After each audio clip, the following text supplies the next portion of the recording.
Hello. I don't really want to have like a big conversation, Okay. but I just wanted to say that The Matrix is co-directed by someone... By the Wachowski brothers, who are now identifying as trans. Yes. And they've rewrote history, yeah. So Yeah, I know that, yeah. I just think it's interesting that Right. you've used their slogan, but like Right. they would probably say otherwise. Okay. I just thought it was interesting. It's Yeah. good that you know that though. Yeah, of course. I find it Yeah, interesting. yeah. What are your thoughts on this? Well, I think as long as no one's hurting anyone, they're allowed to express themselves freely. And if someone who is born one gender thinks that they're another, then as long as they're not hurting anyone or like forcing anyone to say a certain thing, then they should be It's allowed to getting do what they windy, want to. yeah. I agree. I think people should be allowed to live their lives as long as they're not affecting anybody else. But some people that identify as trans are affecting other people, aren't they? I understand that Yeah. some people can be quite pushy about it, and I think that it gives the community a bad rap. Yeah. I mean, there's a massive difference between a vulnerable child who's been groomed online or maybe have autism, all right, they've been told they're born in the wrong body because they don't fit social stereotypes. There's a massive difference between that vulnerable child and then a predatory male that puts a dress on and goes into female spaces to get a euphoria boner, as they call it, and gets a sexual kick out of parading naked in front of women. There's a massive difference. I think you have been told something about transgender people that is not true. Oh, right, okay. Because I have transgender friends who Yeah. are beautiful, kind, like adoring people who would never hurt anyone. My best friend is Yeah. transgender and I love them and they would never hurt anyone. Yeah. Well, maybe they wouldn't, but there are bad people in this world that would. Of course, there Yeah, are... and I'm highlighting that. Well, I mean, 93% of aggressive offenders are white males who identify as straight. So I could Okay. say I would be scared of you if you say you're scared of transgender people. but you're not scared of me because you come over to me. Of course. Yeah, of course, right. Okay, yeah, that statistic might be right. Of the men who identify as being women that are in prison, okay, what percentage of them do you think are in there for sexual offences? I would say quite a high percent, but you can't... I'll tell you exactly how much if you want. 60%. Okay. 60% of them. I would say that that doesn't encompass the entire transgender community, and to stereotype them is scary when they are 1% of the population. It's like being scared of gingers. It's the same percentage, you know? So I think people focus on them too much as a group. And I understand because, like, in the 80s, gay people were told they were predators, and now gay people are accepted in society as beautiful people who just want to love who they want to love. And I think transgender people are the same.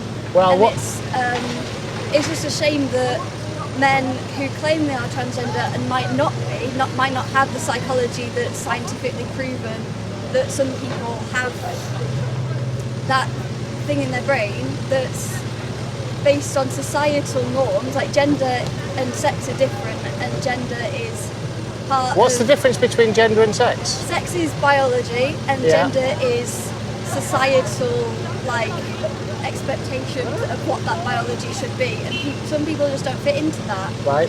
And it's a spectrum that we all should love who's on either side of it, regardless of if you're a very stereotypical masculine man or a feminine man or someone who was born a man and now identifies as a woman. I think we should love everyone with kindness, and even if some of those people who claim to be transgender are violent, we cannot Should we assume love that them with all- kindness as well? Of course. What, the predatory men? It's They go into forgiveness. female spaces, you know, I or understand commit that sexual they've done offences. something wrong, but Should we love it's them? like, it's stuff in the Bible, love thy neighbour. We can't see everyone with hatred because there are so many good people in the world. Oh, there are good people, but there are bad people as well, and they're the ones that I'm focusing on. Would you be happy, you personally, to be in a changing room alone with a 6'4" man, okay, getting undressed, who says he's a woman, okay, but hasn't had any of the surgery to remove his genitals or anything like that? Just you and him alone in a changing room, him getting naked. Would you like that? If he's minding his own business and I'm minding my own, then don't care. Would you? Okay. Would you then also be happy for a man to compete against a woman in, say, a combat sport just because he says he's a woman? I find this topic really interesting Yeah. because many people, including me kind of, would assume that people who are born men have like natural physiques, but there are actually, I understand that it's a bit of a vague topic, but there are some rules in place to do with hormonal balances that sports put in place, especially with that. But it's an interesting topic. But the question was, would you be happy for a man? I'm specifically focusing on combat sports at the minute, but we can focus on others. Would you be happy for a man who identifies as a woman to compete in, say, mixed martial arts against a woman? Yes. You would? Because I think that assumes that women are weaker than men, and women in martial arts sports will obviously be strong. Yes. Yeah, I can tell you of a specific case. There was a lady called Tamika Brents, and she was very, very strong. Now, I do martial arts, and I wouldn't like to get into a ring with Tamika Brents. She was one big, strong woman, right? She had a fight with a guy whose real name was Boyd Burton. He was in the United States Navy. He left, and then he went through this process where he had his testicles and penis removed. He got some fake breasts and started identifying as a woman. Okay, he passed quite well as a woman. He looked pretty much like a woman having had all that done, and he didn't tell anybody that he used to be a man. And he went into this mixed, let me just finish the story. Sorry. He went into this mixed martial arts fight with Tamika Brents, who was a really good, strong fighter. Tamika Brent said, "I've never felt strength like it." She got knocked out in 1.5 minutes. He kneed her in the face and broke the orbital bone. He fractured her skull, broke the orbital bone. Do you think that's fair? I think that martial arts is a very violent sport, so that was bound to happen anyway, but it is an interesting point. Do you think it's fair? It's a bit of a nuance. I would say yes. It's fair. Okay, just so you know. Just so we know. So it's okay. It's okay for a man to beat up a woman. That's literally what you're saying. In a martial arts ring where they've consented to hitting one another. Yeah. She didn't consent to be going in there with a man. I just want to say you're a good man. Oh, thank you, mate. Thank you. She didn't consent to go in there with a man. Okay, she consented to going in with a woman. It's an interesting point. Yeah. Do you still think that's okay? Yes. Well, okay. I support transgender people, and it's just an interesting. I think that topic is really interesting in the nuance of it, because it is based in what biologically we would say would be fair, and it's not a yes or no answer, I don't think, which is what makes it exciting in the spectrum that is gender and sex. Currently, worldwide, there's approximately 900 female titles which are held by biological men. Do you think that's fair? I don't know. Well, I think you use very accusatory language when you talk about transgender people, and you see them as... Do you think it's fair though? Right, let me tell you, there are men, okay, that are young men that have taken scholarships to universities off women in America because they've identified as men. They've entered a sport and they've got a sports scholarship. It's so expensive to get an education in America, so much more than over here, and it's expensive enough here. But there are men that have taken scholarship off girls. I think that's fair? It's a bigger issue than it is. Okay, well, I'm giving you all these examples. All right, do you think it's okay for men to identify as women and go in a female's prison, for example? Well, I can't remember. There was an example of this of a beauty influencer who was someone who... You just deflected and not answered the question. What, do you think it's all right for men to identify that have committed a crime, okay, to identify as a woman and be put in women's prison? Not if they committed a sexual offence against women. Right, well... But then no one who committed a sexual offence to women should be put in a fully women's prison without it's happened. I think something I can give you the really names of... interesting- I can give you the names. Yeah, go on. Something that's really interesting is everyone who's come up and said well done is a man. Right. And I think that men see transgender people as an issue more to deflect from the fact that majority of violent crimes, especially against women, which is what you're mainly talking about, are committed by straight white men. That is the issue in society that we have today, is masculine expectations which lead to an increase in violence against women from men. Like, I'm not half as scared of transgender people as I am as men. Okay, so you said you were scared of me, and you're scared of men. You're scared I of. didn't say you. Well, you did earlier. You said, and then I said, you come over to me, so you can't be that scared. And you said, okay, yeah, I'm not. Because I'm not a scary guy to look at. I didn't tell you Okay, that I was scared of you. But you're scared of men. You're scared of white men because of the statistic. But you're not scared of transgender people. So guess what? If I put a dress on and said I'm a woman, okay, would that make me any less dangerous? In your eyes, it would, because I'm now transgender. I know, but that's like viewing stereotyping, like everyone's viewing stereotyping. Can you see my point? I can understand The point your point, is, which is why I find the topic interesting, which is why I came yeah, over. no, I appreciate it. That's what this does.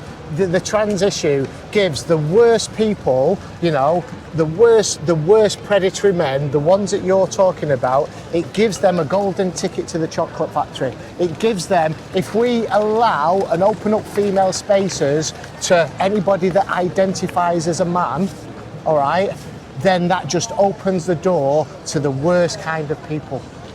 I understand. Do you understand my point? Yes, I do, and it's a sneaky way of deflecting the issue of men's violence against women, because a lot of the people that you're talking about may not actually be transgender but say they are to get into the women's spaces, and exactly. that's what's scary. But we shouldn't be scared of actual trans people who have a feeling in themselves that is based in brain psychology and like chemical things in the brain, that they feel more like the other gender. And it goes the other way, like you are just talking about men transitioning to women, but I like, it's the same amount of people who are born as female transitioning to men, and no one talks about them because it's not the transgender community as a whole, it's men who pretend to be transgender who are the issue.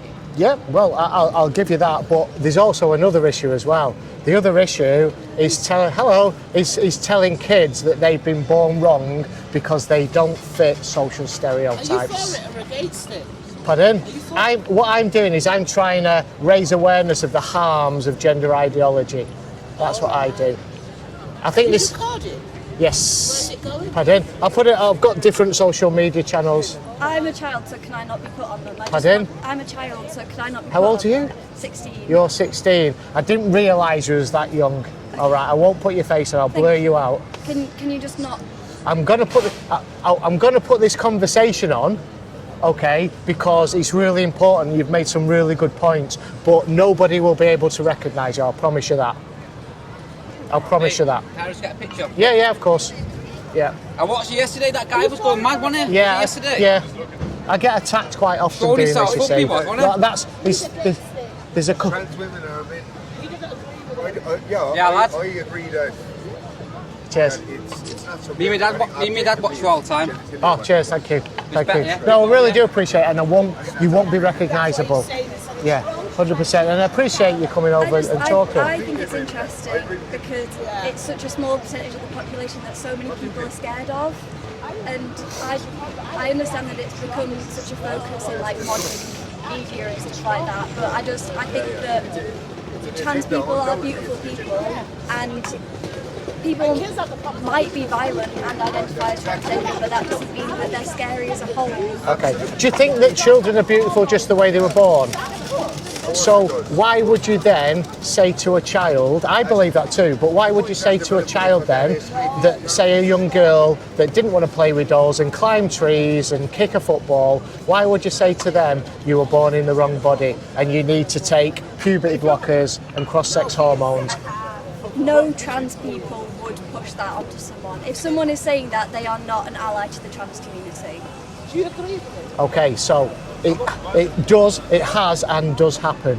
All right, okay, and that is why they closed down. Did you know that puberty blockers are fully reversible? Well, they're actually not fully reversible. You're reading from the same script as everybody else that I see. You literally are. You read the same Matrix, stuff, guys. right? Okay, right. The Tavistock Clinic was the Gender Identity Development Service, okay, down in London. You know about that, okay? What they said to kids is, you put them on puberty blockers, it will give them a little bit of time to think before they work things out, okay? How many kids then went on to take cross-sex hormones, do you think? Not sure. Virtually every single one. They had a couple of dropouts out of the thousands that they put on there. Yes, they didn't keep full records, but there was at least 2,000 kids put on puberty blockers that went on to cross-sex hormones, right? They were they're chemical castration drugs, cross-sex hormones. One's called Lupron, the other's called triptorelin, all right? They give them to sex offenders in the United States to castrate them. That's what they do. They're repurposing them for kids, all right, as a puberty blocker, right? Now, the only other there was license for two other things. One was prostate cancer, and the other was a thing called precocious puberty. All right, that's when a young 6-year-old or 7-year-old goes into puberty really early, and they put them on that for a very short amount of time, okay, as a precaution, just to pause things. Now, they tested the cognitive ability of those children, and they lost on average up to 15 IQ points, and they also had brittle bones. Due to the medication. Yeah. They also, Speak about the medication and the they also had brittle bones as well. You'll get a lot of people later, they get depression, they start getting suicidal thoughts, and it's down to the medication. Are you sure it's not down to people saying that they're violent and scary? Little bits of it, but a lot is medication. They're not saying the kids are violent and It creates scary. an imbalance in the brain. Yeah, absolutely. So, and when you have the combination of puberty blockers and then the opposite sex hormones, that sterilises people for life. Kids are being sent down this route. They can't consent. People change their mind afterwards as well, thinking, oh no, I've made a mistake, and it's too late for some of them. They can't consent to not having kids in the future, okay? They can't consent to not being able to have an orgasm when they're an adult. I've spoken to people that have been down this route that can no longer function sexually. That's so interesting. Yeah. I understand that obviously giving it to a young child is probably not an amazing idea, because all children are curious, and especially when you say, oh, like there's a possibility that you might not that you might feel like you're a different gender at some point, and that's okay. I understand that kids will like think that, oh, I want to be like that gender instead then, but it's the same as like a young child feeling that they want to be a cat instead just because they like cats. It's just the curiosity of children. I understand that if you think that trans people are dangerous, then it could be that that obviously that seems like a bad idea to you, but especially when there isn't like chemical stuff available to them, I think young kids should be able to experiment with presenting as the other gender, even just for a small bit, even if a little girl wants to cut her hair and change her name from like Lexi to Alex. Yeah, let them do that. Yeah, let them do that, but just don't put them on drugs. Don't put them on medication, which is going to have an adverse effect for them for the rest of their life. That should be true up to when they can consent to medication, which is 16 years old. Yeah. Well, let me just take you back a little bit, because it's happening not so much in this country, but worldwide, particularly in the United States. What do you think the earliest age a young girl has been given a double mastectomy? That's both breasts removed in the United States. Say about 10. 12. Yeah, 12 years old. She was called Clementine Breen. Okay, she's had a double mastectomy. Was it because she wanted to be transgender? Well, she was groomed online. Okay, that's what happened. Was it because she thought she was... she was told that she was born in the wrong body. I don't think that should be right. I think exactly it shouldn't be until. But that goes with all. Oh, thank you so much. I think that should be all cosmetology, not just transgender-based cosmetology. What's cosmetology? Like nose, chin, lips, everything. You mean cosmetic surgery? Yeah. Yeah. I mean, there is a bit of an overlap between cosmetic surgery and this, people having these sex reassignment surgeries and stuff. There's a lot of profit to be made. That's another aspect to it. She's not the only one. Clementine Breen is suing, I think it's Los Angeles Children's Hospital. I think that's the one. But But did you know that Go on. knee surgery has a higher regret rate than transgender surgery? I told you that everybody's reading off the same script. You think I've not heard that one before? Right, let me tell you this. If somebody has knee surgery and then regrets it, they can go to their friends and say, oh, I regret having this knee surgery. Do you think any of their friends are going to reject them and call them, you know, a transphobic bigot, or just reject them and want nothing to do with them because they've had knee surgery? No, I don't think that would happen to trans people. Well, it does happen, right? And also, I mean, I've spoken to a young man, he's called Eli. I've interviewed him for my channel. He met me in Manchester. Now, he was sent down this pathway of medication. He actually didn't have the surgery, but he was told that he was, you know, well, he had internalised homophobia as well. That's another aspect to it. But he had now detransitioned, but he was still too afraid to tell his parents that he detransitioned. Right? People that have gone down this path, they get love bombed into it by the so-called trans community. Then if they turn around and say, oh, I've made a mistake, they get vilified by them. That's why, okay, that a lot of people are afraid to come out and say they made a mistake. And 76% of people that do transition do not go back to the clinic that transitioned them and tell them, because it was the doctors that had told them something that wasn't quite right. What's that?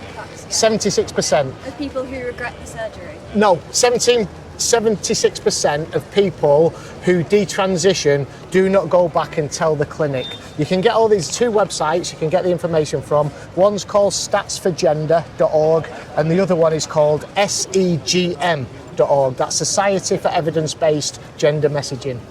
SEGM. You remember those? Yeah. Thank you. It's so interesting because I don't meet a lot of people who have your ideology, because obviously I'm part of the queer community and so are a lot of my friends. So I'm surrounded by a lot of people who are very supportive with trans people, and I love them. And I think that they're beautiful people, and I understand that. I'm not denying that. You think that a lot of them are, quite a few of them are quite dangerous. No, and I think that's scary. Your friends will be young people, and I think they confuse young people about their own. I think they're confused about their own identity, and they don't want to accept themselves as who they are. So they're trying to identify out of that. I don't think they're dangerous whatsoever. I really don't. And I've got sympathy for people like that. I really do. So you think that my friends have been indoctrinated? I think that they've been watching influencers online. Okay. Maybe. Well, I'm pretty certain they would watch them. They've been taught things in school. Okay, there's a bit of a social contagion element. So where one person identifies and then they get a lot of attention, so the next person identifies as this and they get a lot of attention. But they know who they are deep down, but they just don't want to accept that. That's what I think. Can I just tell you about a song? There was a song. It's a Manchester band. You've heard of the Smiths? Manchester band, of course, right. I thought being 16 you might not. Morrissey, the lead singer of the Smiths, who also wrote all the lyrics, wrote a song called Accept Yourself. And he wrote that in the early 80s. When will you accept yourself? Go and have a listen to the lyrics, all right? It's called Accept Yourself. And he could have... Back in the 80s, nobody was identifying as trans. You had the odd cross-dressing male, that was it. But he could have been writing back then about what's happening today. I am sick and I am dull and I am plain.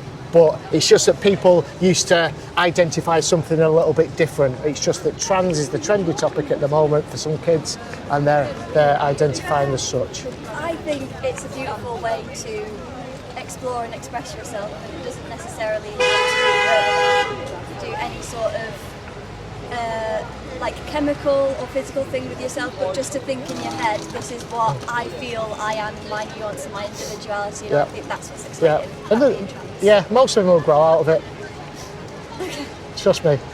Okay. All right, but thank you for your time, you. and I will not identify you whatsoever. Okay. All right, but thank you.